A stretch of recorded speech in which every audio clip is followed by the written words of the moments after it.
Hey everybody, Josh Sheridan here with the Barely Legal Podcast.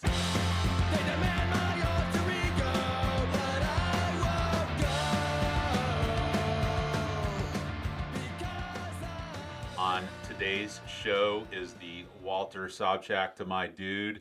He is the funniest attorney I know, and that's saying something because I know quite a few.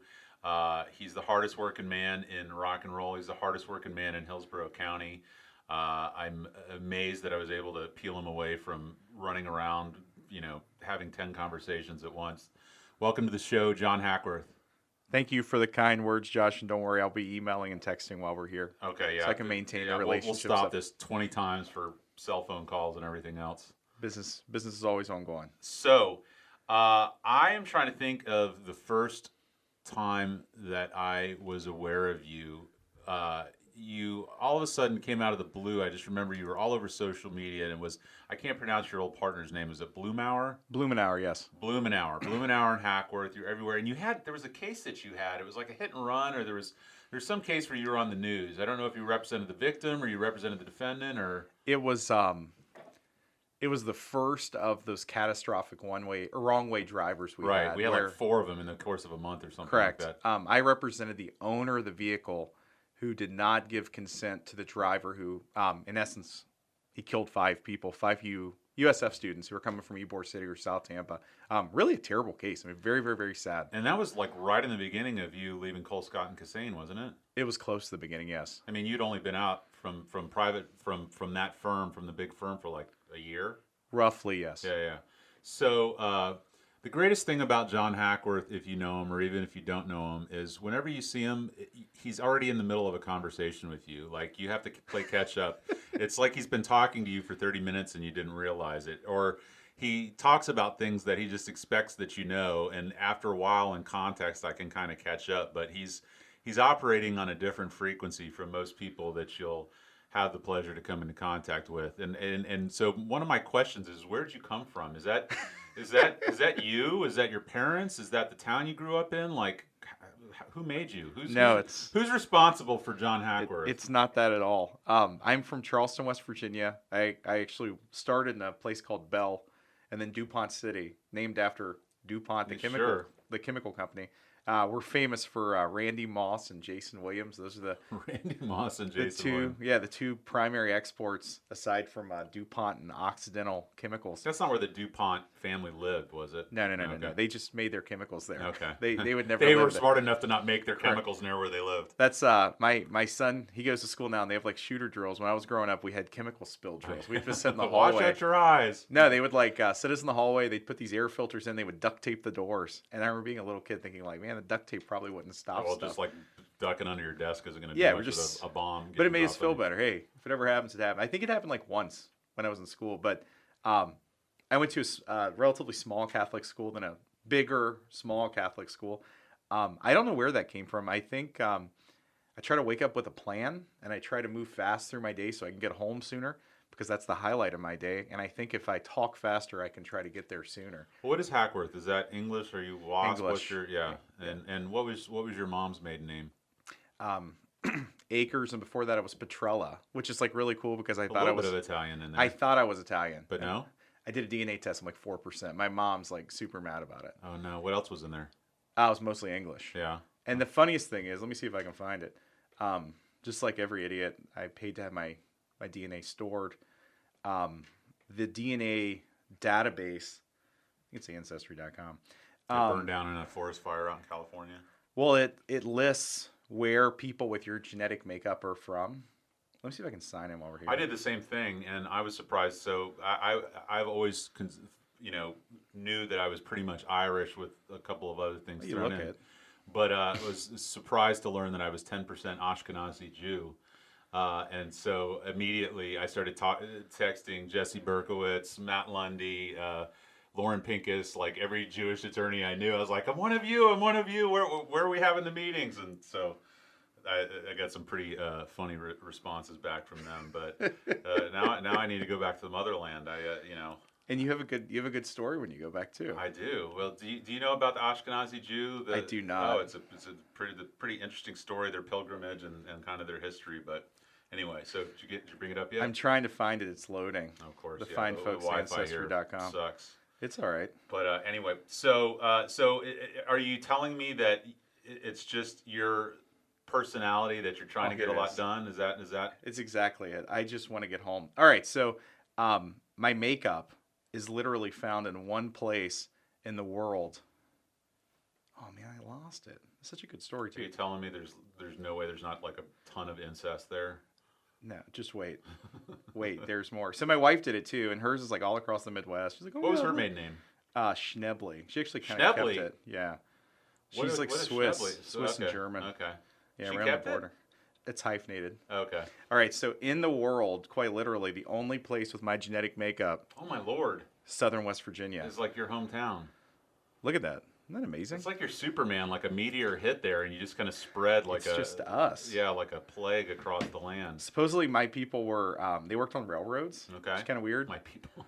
Yeah, so I guess they like found just a natural fit in Southern West I Virginia. can see you swinging an axe around. It's not now. Yeah. If you could just from coronavirus, if you could feel how soft my hands are right now. You've just melted any trace of fingerprint you have off with. I've Purell. become purely dependent on Uber Eats for my food. I cut 2 trees a year. Because those drivers clearly don't have it, or the people that are handling your food, the not. place you're It's ordering sealed. your food It's from. sealed. It's sealed. I like to go to open kitchens. Yeah. That way I can watch my food being made. Yeah. Like, I can't act like Mike Bloomberg. I'm not a Subway guy.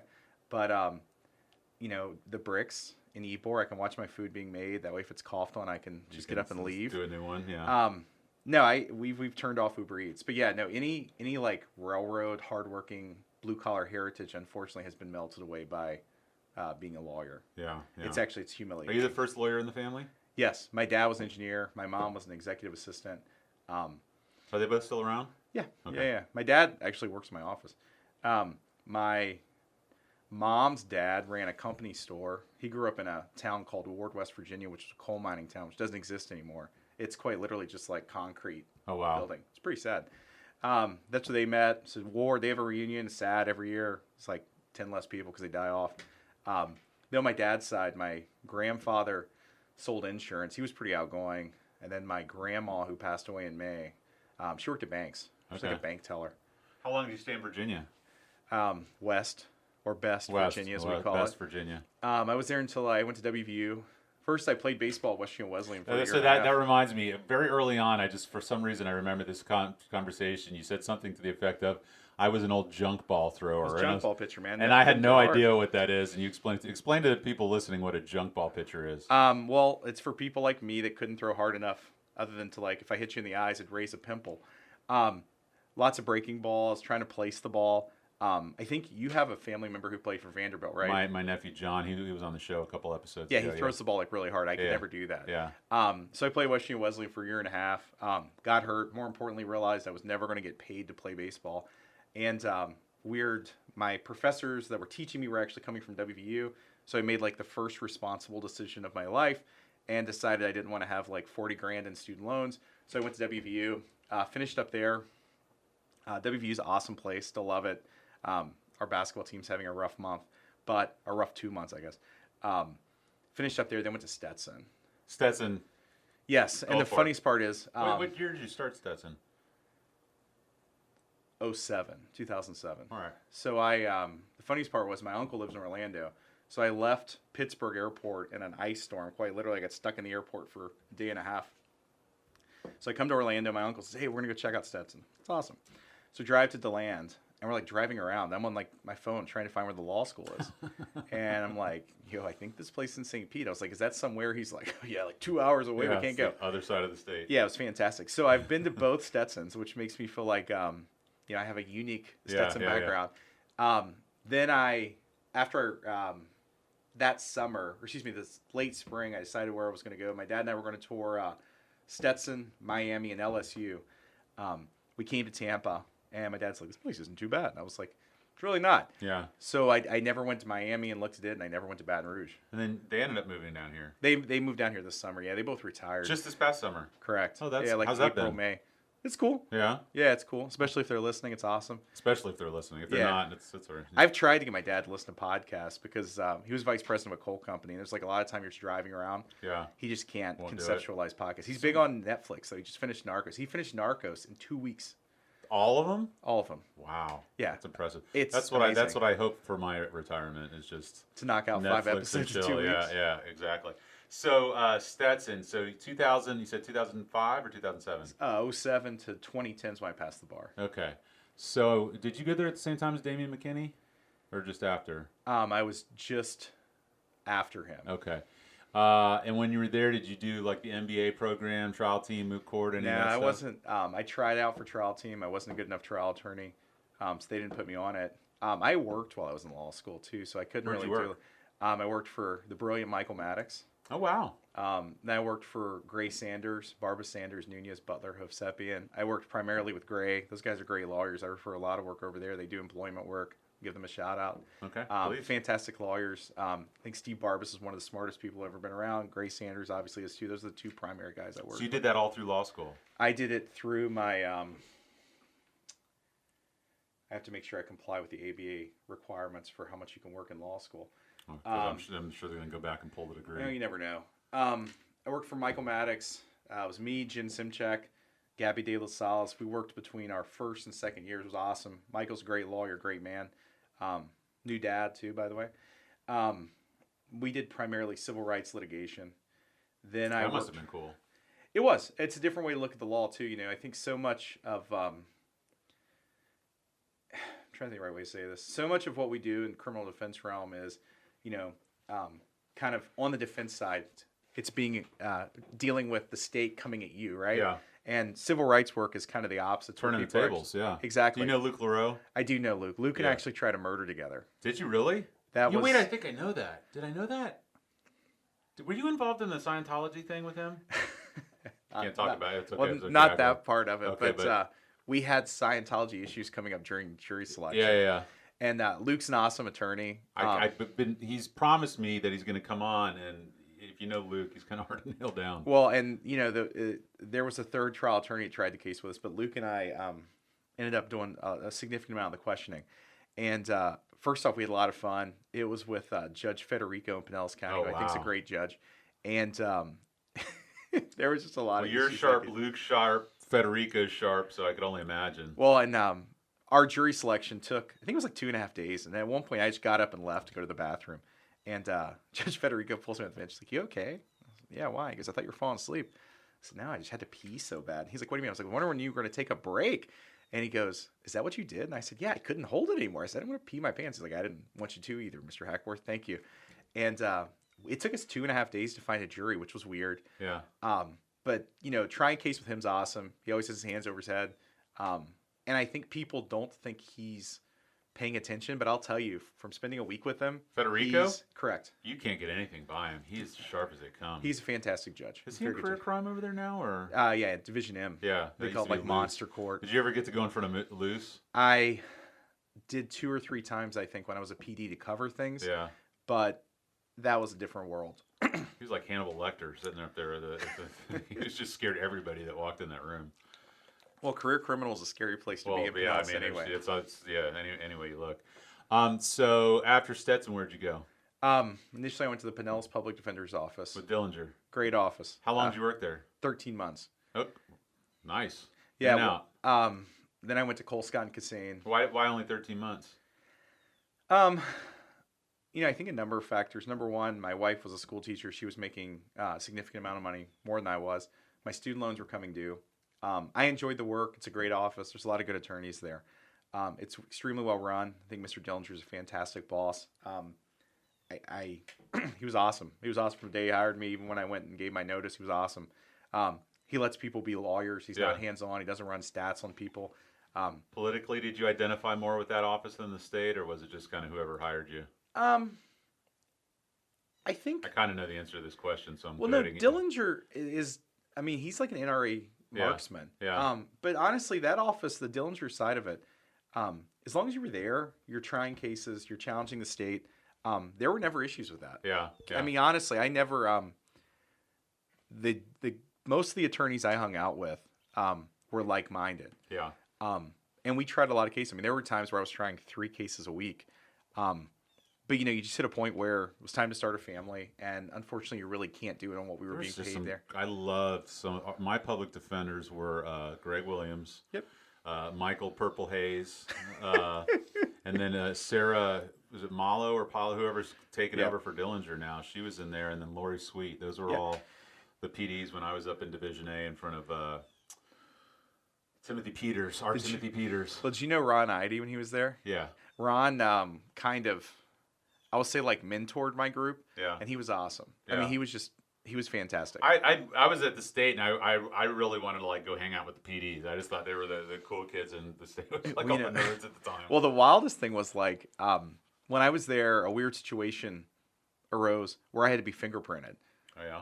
And the state attorneys, instead of calling me and saying, "Hey, we're going to subpoena you to be fingerprinted," you know how they have like the like PA to call you. Hey, Mr. Hackworth, there's somebody at the front. I'm thinking like, oh, it's a client or something, or So you were already working there. Correct. So I expect like a client to show up or somebody to ask for something. I come out. This investigator walks up to me, grabs my badge off my hip, puts it to the side of my face. Mr. Hackworth, you've been served with subpoena. Da da da da. And I'm like, why didn't you just call me? Yeah. And he's like, you've been served. You must appear at da da da date. And I was like, you could have just called me. Yeah. Like I wasn't. I'm Why not did trying it to serve hide. you? I don't even understand. I mean, So there did you was get into it, or well, there was a threat that was made to certain people, and the letter came through my hands. oh. And I mean, it's just weird. And I'm not going to mention the names or anything, but my fingerprints had to be rolled for exclusion. Oh, okay. And I was just kind of like, guys, you could have called. Yeah. I mean, I would have gladly complied. I mean, it was something that needed to be done. So it wasn't like I was going to run or hide, but Right. instead they literally we've ripped all- my badge off. Yeah, there's weird goings on. I was having conversations the other. I mean, they could have faxed me notice or written me a letter. I was talking with a buddy of mine who was a prosecutor over there the other night. He was telling me that when they did their interview, they were asking him how many times he smoked marijuana, and he goes, 2, and they're like, "Why? And why did you do that?" And he was like, "Peer pressure." And by the way, it wasn't 2. Yeah, it was probably that morning. Squiggly line too. Yeah. But anyway, so yeah, it's funny those offices. They kind of. I think they know what goes on, but they portray themselves like they don't. Well, and again, these are the guys you're working with every day, and the line prosecutors were like, "Hey, sorry, Yeah, I'm sorry. we I gotta didn't mean take to this do that." position. Yeah, and it was kind of like this really works a lot better, Yeah. And again, I worked with really great line prosecutors, and I get along with the Pinellas County State Attorney's Office fine, which just cracked me up. It was like, I was evading service. They sure. ripped my badge off. Oh my God. How was Cole Scott and Cassane? It's a different work environment. Was it insurance defense you were Insurance doing defense? Yeah, I think they're the biggest. They were the biggest firm in the state when I was there. there? Were you at the one right by International Mall, that building over there? or- Yes, on Okay. West Boy Scout. Yeah. I worked with. I had a fantastic partner, a guy named Howard Scholl, who I learned a lot from. Aaron McGarry was another guy I worked with. He was my managing partner. He's a fantastic attorney, great attorney. How many years did you do there? About 13 months too. That's your magic number. It's my magic number, and I'm now stuck at Hackworth Law, and I've made it more than 13 months. You're like probably 13 years. It's terrifying. Yeah. So, as part and aside from civil work, we were just talking before the show about legal billing and billable hours. I imagine that must have been a crash course for you. There's as with all insurance defense firms, it's your bread and butter is your billing. Sure. Did anybody teach you, or were you just left to figure it out? I think it's more of an issue of their expectations, and when you don't meet those expectations, they'll provide guidance on how to meet those demands, those expectations. Were you able to pick it up pretty quickly? Because it's definitely an art form that has evaded me at points in my career. It is. I mean, I think I was fortunate to have good people around me that kind of showed me how to get it done, and at the end of the day, I was kind of taught that attorneys, the only thing we sell is our time, and our time is our guidance, and if you can capture as much of that time, you're really just capturing as much of your product. And if you're giving it away, nobody's ever going to pay for it. And when you started out, I think you might have been married, but you didn't have kids yet. But when you have those kids coming, you got a second one on the way. your time and your money becomes 10 times as valuable. Correct. And your family starts taking, instead of 0.1s, they start taking 1.5s away. Yeah. And basketball practice becomes a 1.3 as opposed to a 0.1. Yeah. Attorneys will know what we're talking about, or people that are in the middle of a divorce will know what we're talking They will, about. and that's I used to have managing partners who would tell me, "Hey, millions are made on 0.1s." Yeah. I mean, that's where you capture your time, are the quick emails, the responses. What do you do with emails? How do you bill your emails? Generally 0.1 per email. Do you?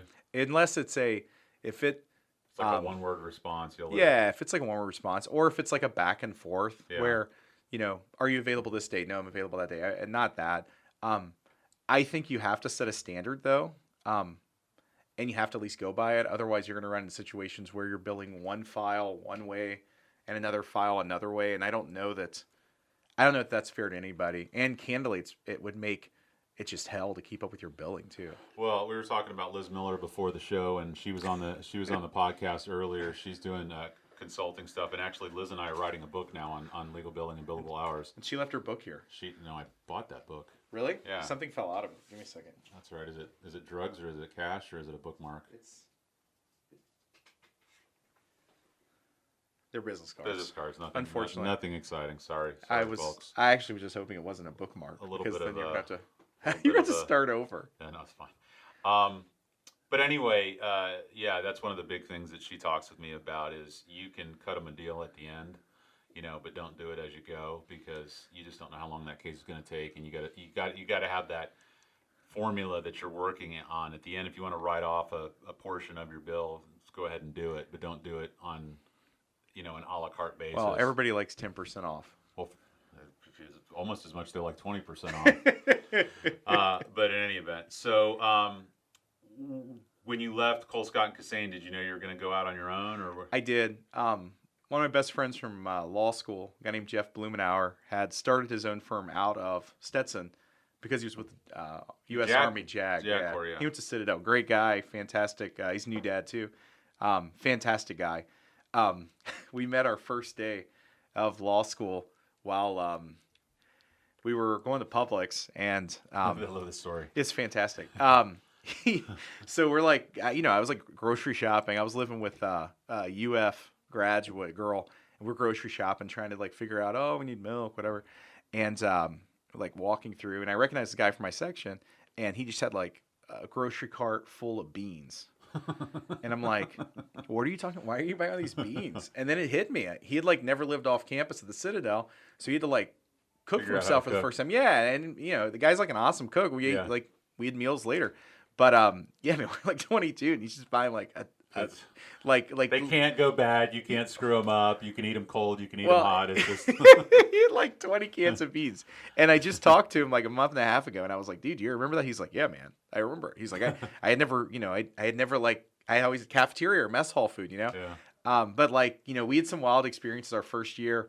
I finally joined up with him, and within like 3 months, he goes to Afghanistan for 6 months. Oh, wow. So we would like have to FaceTime and stuff to try to figure out like what's going on in his cases, to keep an eye on the finances, because he was always adamant about, he always wanted to keep an idea on our finances because he's much more business minded than I am. As soon as he left, I hired a CPA because it's just not the way I think. But we would like FaceTime, and it's just a weird experience, and kind of made me appreciate a lot more for what military families go through. Because it's weird to see people on, that are literally around the world, and like It's like 3 o'clock in the morning or whatever the case may be. Well, and like one time we were FaceTiming, and we were just talking about like, business, this is due, whatever. And the screen goes just totally black. Oh, jeez. And I'm like, man, I think that Jeff wasn't a just bomb died. or- Yeah. And that's like, I'm sitting there and I'm like, maybe he'll call back. Yeah. And I'm like, the like worried boyfriend after my girlfriend hung up on me. And I sit there for like 5 or 10 minutes. And I'm like, well, doesn't look like he's going to call back. So I go home and tell my wife, and she's like, do you think he's okay? And I'm like, I don't know. He calls me later. How much later? Oh, it was like 2 or 3 days. So for Oh, wow, a couple days, I thought he was gone. That's And awful. he told me like an ID or something hit a generator and shook everything up. And I was like, man, that's a nightmare. Like, that's terrible. And he came back, eventually came back from Afghanistan. He lived with me and my wife for a couple days. And we stayed together for about another year after that, built an office. Eventually, we kind of just... Were you in Ybor right off the bat, or did that happen after? No, we actually started in a totally rad executive center near where Regina Hunter is. Oh yeah, You know back where in back by Bubba's off studio and all that stuff. Yeah, exactly. I was just back there on Monday night as of my Republican roundtable. I was the token liberal on that. I was right back there. I assumed you were going to be a moderator. Yeah. So when they expanded 275, they bought our office out. And the funniest part was the biggest invoice we had that year was our damages from the Florida Department of Transportation. When they bought us out, they had to buy out our lease. And so we got a really good deal on that. Oh, wow. Then we moved to Ybor. So you actually bought the building? No. Oh. But as renters, we were entitled to compensation. Oh, okay. So we got... Like mitigation on your rent for... It was quite literally the biggest invoice. The biggest check we got the first year was amazing. being bought out by FDOT. DOT, yeah. It was awesome. And then so from there you moved to Ybor? Yes, very All much right. so.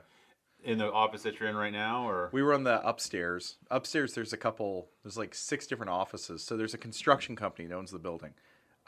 I think I mediated once using your upstairs conference room. Probably did. It's a Yeah. great location. Yeah. I mean, they have it's a nice conference room. I love your office. I think it's badass. I mean, it's brick, and you got the open, not the drop ceilings, but what do you call them? Oh, we have like exposed ventilation. Yeah, it's just you feel like you're in Silicon Valley or something. In But your that's office. the vibe we're seeking. Yeah, yeah. New age hip. New age hip. But you. I'm saying all that with a smile on No, my I know, face. I know. Well, he's always got a smile on his face. But you didn't just start. Well, so criminal defense, you'd done a little bit as a PD, but was your idea when you were coming out on your own to do criminal defense, or was it going to be something else, or? I think that's a difficult question. I think a lot of when you start is just whatever Whoever comes hires to your you. door. Yeah, I mean, Because you were doing like a lot of collections work. And once I started, I had to pay the bills. you man. were doing PI work.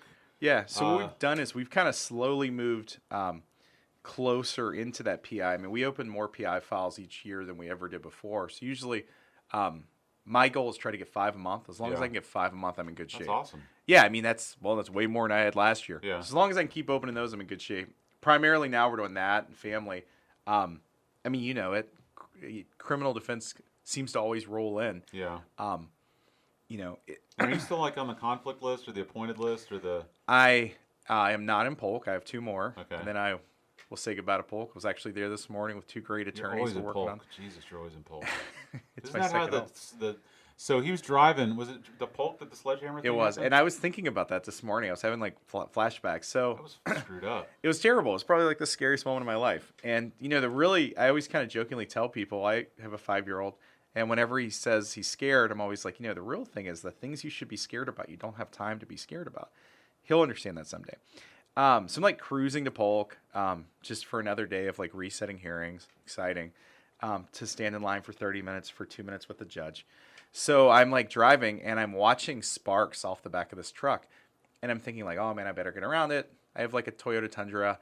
So I'm like weaseling around to the left. And, you know, I love Tundras. I had 2 Tundras and they kind of drive like cars, but this one's like super big. So I'm like gassing it and I can like, "Rrrr." Yeah. So I'm finally getting around this truck and I see something bounce off the back of it. And I'm like, oh, it's a rock, whatever. Well, then I feel something hit my car or my truck. And I'm like, well, that's not good. So I like, you know, drive past, like snap a picture of the truck company, give the guy the dirty look, and I call the company. And nobody's up because it's like 5:45 or 6 a.m. So I pull into the Dunkin' Donuts in Bartow. I can't even believe it. I mean, when you hear the end of the story, the fact that it was even driving still is amazing. It's a shout out to Toyota Yeah. and the fine folks Yeah. at Toyota. This was built in Texas, fun fact. But so Texas Toyota for your Toyota needs in Texas. That's right. Yeah, exactly. Yeah, as I pound the podium Yeah. with my American flag jacket. So I finally like drive another like 20 miles, and my car temperature was going up slightly. And the only reason I was looking at it was I was like, man, my car just got hit by something. So I like pull into the Dunkin' Donuts, and I'm finally just like, all right, whatever. So I look, and my car's leaking stuff.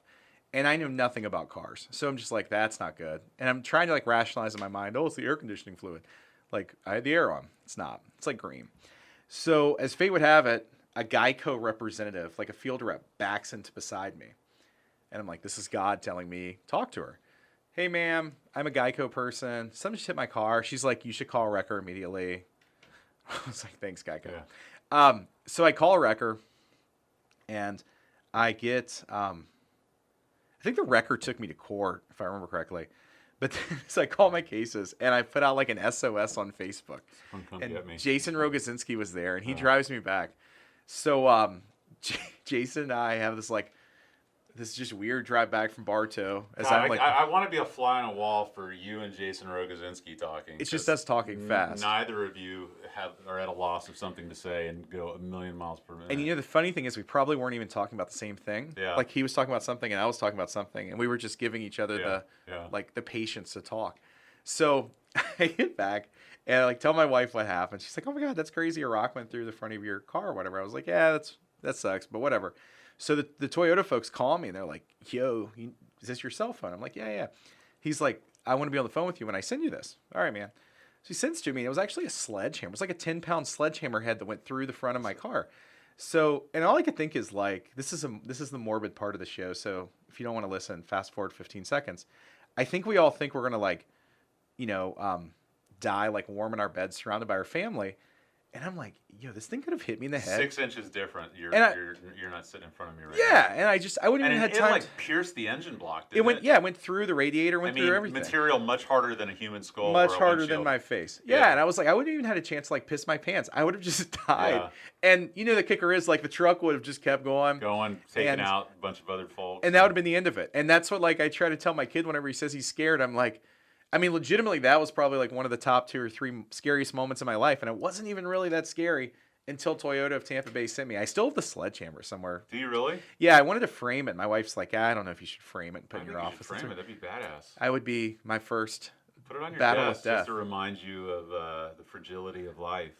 Whenever a client says something mean to me, I'll be like, I survived this sledgehammer. To the face? No. To the car. And throw it at them. Yeah, so that they fixed it. And the kicker was I tried to get the my deductible paid by that trucking company. And I was like, look, man, I'm not trying to this is not me trying to make money. I just want it paid back. And they're like, well, you can't prove it was our sledgehammer. I'm like, you know what? You're right. I can't.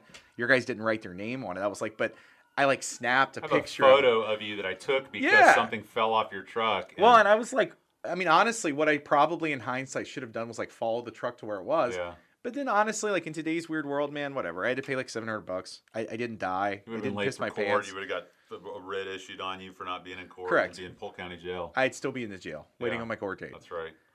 with my broke down Toyota Tundra in the parking garage. That's hilarious. So you said now you guys are more focused on PI and family. Still no partner though, right? Just you. No, just me. Now, did you have Kelly Mitchell work in your office or with you at some point? She was of counsel for a while. Okay. We went to Stetson together. That's so crazy. I finally, so she's good friends with Damian McKinney, and they travel with each other and all this other stuff. And I just recently got a case with her, and she was a pleasure to work with. But I had remembered way back when you had told me that, but then I had forgotten it. And talking to her, we were talking with each other. She's like, "Oh yeah, I used to work with John." I was like, "Oh wait, that's right." And it all kind of clicked into place.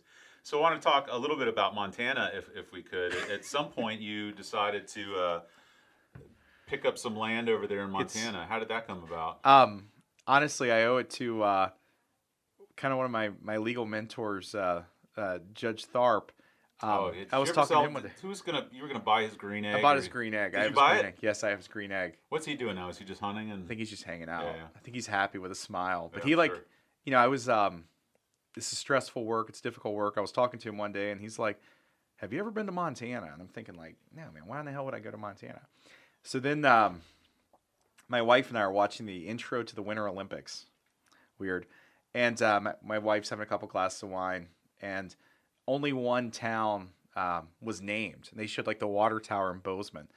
So my wife and I are like, that's pretty cool. My wife's like, book a trip there right now for spring break. All right.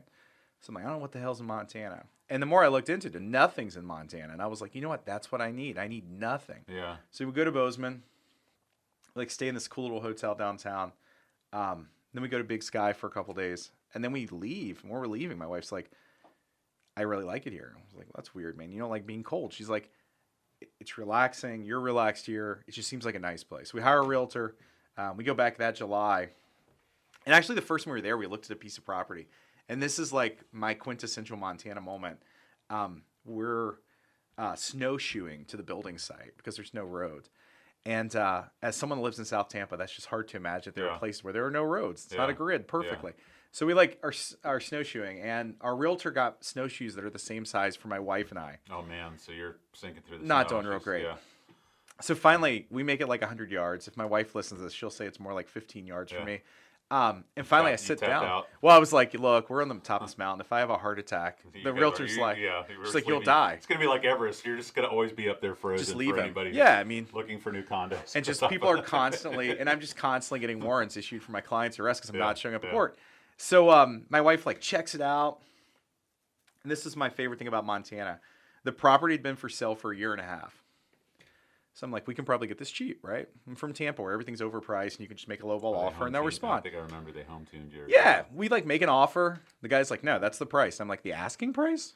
Yeah, that's the asking price. That's what I want. I'm like, no thanks, man. So we end up buying a condo, Big Sky. We love Big Sky. We can't go this year just for some various reasons, but we'll go back in July. In July, it's home to it's the world's highest rodeo. It's awesome. And they have like live music. I bought tickets this year to go see Riley Hubbard. Yeah. It's just a cool place. It's peaceful. I want so badly to go. My wife and I look at it all the time. We talk about wanting to go out there. I talked to when Todd Saden and I were. Todd went with us. He skied. I know that's we had a long conversation. He told me all about it. I think like a bunch of people were sick or didn't even leave the condo the whole time. You were sick. And, I got my mom sick. But didn't you like your mom or your dad get like lost on the mountain? Or so like on the way there, my wife is like super independent and just like super does her own thing. And I'm like booking Delta flights. One of my obsessions are Sky Miles. So I'm like, yo, I can get this cheap. I can get this. She's like, I don't want to go 2 connections. What are you talking about? She's like, I don't want to go through 2 connections. I'm like, all right, whatever. So I book a flight from here to Detroit to Bozeman. Kind of a weird way to get there. We're kind of ignoring the hypotenuse. But my wife's like, I don't want to do this. If you ever write a book, please call it Ignoring the Hypotenuse. That's the best title ever. That's going to be chapter 2 of my memoirs. So I'm like, all right, fine. My wife's like, I want to go on American. There's an American flight. All right, whatever. So her and my son fly American. Well, we're in Tampa, and the plane won't start. It's just like, and my dad and I are in the second row. My dad's an engineer, and I don't like to fly, so I've taken like 10 milligrams of Valium at this point. So I really don't care much. But my dad's like, this isn't good. The plane won't start. I'm like, what do you mean? How do you know that? He's like, I can hear the pilot. So we finally get to Detroit. We're now like 3 hours late. We've missed our connection. So they put us in this just this bad hotel that I like pull up on Expedia. It's got like 1 star, which is, it's a really low standard of the executive airport. It wasn't really a murder. It was more of a... It was a manslaughter. Yeah, it was a manslaughter. Yeah. But I'm just watched like the terrified. sheets. So we like, they reset us the next morning, and my dad and I are flying, or we got separated, which my mom's just like super excited now about the thought of flying to Montana with my sister and without me. So we're flying there, and across South Dakota, I'm like telling my dad, I'm like, I think my sinuses are bad. He's like, you have the flu. And I'm like, what do you mean? He's like, you're dripping wet with sweat. I can feel the heat off of you. You got the flu, man. So I like land in Bozeman. I can't pick my bag up. My like 4-year-old at the time's like helping me pick my bag up. I told my wife, I was like, take me to a doctor. It's the only walk-in clinic in Bozeman. Has this big mountain man. That's the doctor. He's in like denim, like a t-shirt. He's got like the doctor's jacket thingy. Yeah. And he like opens the door, and I'm laid on the examining table. Just, he goes, you got the flu. And I said, you don't want to do any tests? He's like, I don't need to do a test, man. I was like, you don't want to do a test? He's like, there's no reason a man like you should be laying on my table unless you have the flu. I was like, all right, man. Well, can I have some Tamiflu? He's like, you don't need Tamiflu. I was like, what? I'm on vacation, man. A bottle of whiskey or something? No, he gives me 2 Tylenol and a geez. cup of water. He's like, this will break everything. And I'm like, what are you talking about? He's like, Tamiflu only helps just maybe take a little bit off of it. And I was like, dude, I'm here on vacation, man. He's like, the Tylenol will fix it. All right. Take a Tylenol. He gives me no prescriptions. And I slept for 18 hours, only to wake up twice to have bison chili. I love bison chili. Really one of Montana's features.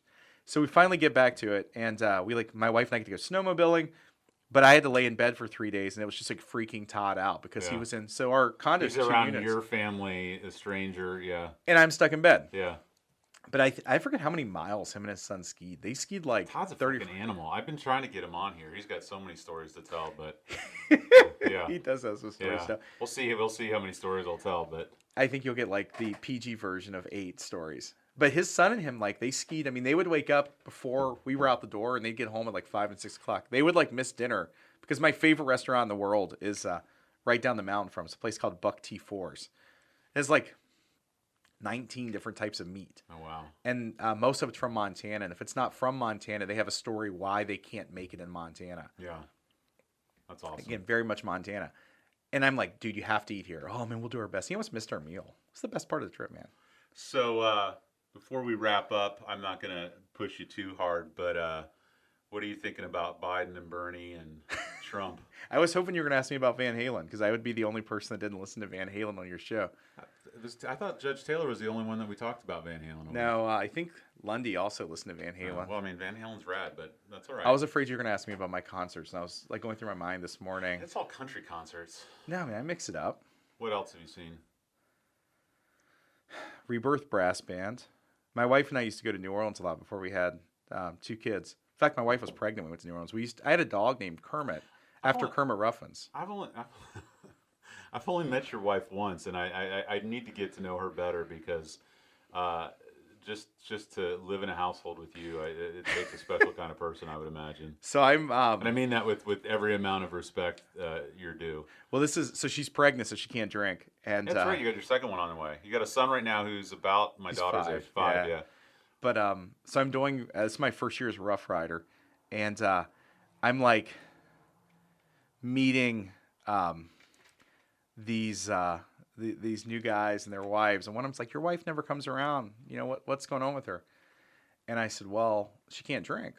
"Oh, that's right, she's pregnant. Does she drink?" And I was like, "Oh my God!" I was like, "There, you guys are gonna have hell to pay when she comes back." And they're like, "Why?" I was like, "Next Gasparilla, so like next January, she'll be hitting like prime form again." Yeah. And they're like, "Should we be worried?" I was like, "You absolutely should be worried." Yeah. Like ambulances they'll stand be by. they'll be hell to pay. And White Claw, yeah, white wine, vodka, that's you awesome. name it. That's awesome. Champagne, big champagne fan. You're not getting out of the question though. So what do you think about? I think Biden versus Bernie. Well, do you think who do you pick out of those two? I know it's not your team, but I think Joe Biden easy. And who do you think is softer mentally, Biden or Trump? Softer? What do you mean? Gaffes, forgetting people's names, introducing your sister as your wife. Like, here's the thing, though. I don't think.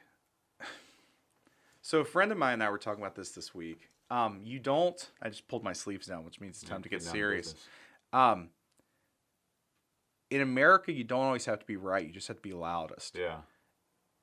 Trump will say things that aren't necessarily right, but they're loud and they sound right. Yeah. That works. Yeah. But, that's one of the things Joe Biden will end his sentences like on a low note. And when you end your sentences on a low note, it just sounds like you don't know what you're doing. Yeah, I mean, it's the same thing as like this whole coronavirus thing. I was like joking with my buddy. John I was is like, super, super freaked out about the coronavirus. I am. Well, I got meningitis 3 years ago. So I'm right, like, I remember that. You had like a port or like a bag. I was in bad shape, man. And I'm like filing motions to continue from the hospital. That's the joys of solo practice. I know. But you don't have to be right. You just have to be loudest. Yeah. So it's a difficult question to answer. I mean, who do I think may be more truthful? I don't know the answer to that, but I know who sounds more right. Yeah. And that's probably Trump. Yeah. The Biden-Bernie thing, I think, really depends on what you're looking for in a candidate. I think Joe Biden is much more of a personality. Well, he's much more of a status quo guy.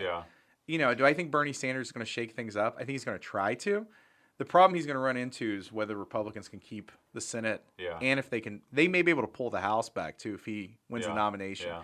Which then it's just going to be stalemate. Right. I mean, he can try to do things through executive order, but we'd hold those things up in the court forever. Yeah. Yeah. It's crazy. I don't know. I mean, I've been trying to not be as involved in it now as I was the last time around because it didn't do me any favors the last time around. But it's interesting to see what's happening. I posted something yesterday about Warren should have dropped out before the Super Tuesday because she kind of was a major ding on Sanders, and Ben Steckschulte's wife lit me up. Well, I saw Ben just got his Amy Klobuchar. Yeah, but stuff it's Amy, Facebook. like Amy Nell. So yeah, but the kicker of it is your all's third candidate now is Tulsi Gabbard. So shout out Tulsi. I know. I like Tulsi Gabbard. All my Republican friends like Tulsi Gabbard. Yeah.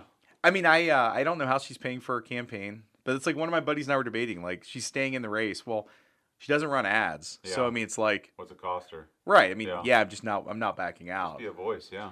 I think the problem for Biden and Bernie, to beat Trump is they're going to have to be real tactical with who they pick as vice presidents. They can't pick people that are the same as them. But the problem is if Bernie picks somebody like Biden, then he's going to be looked at as a sellout by his hardcore Sure. fans.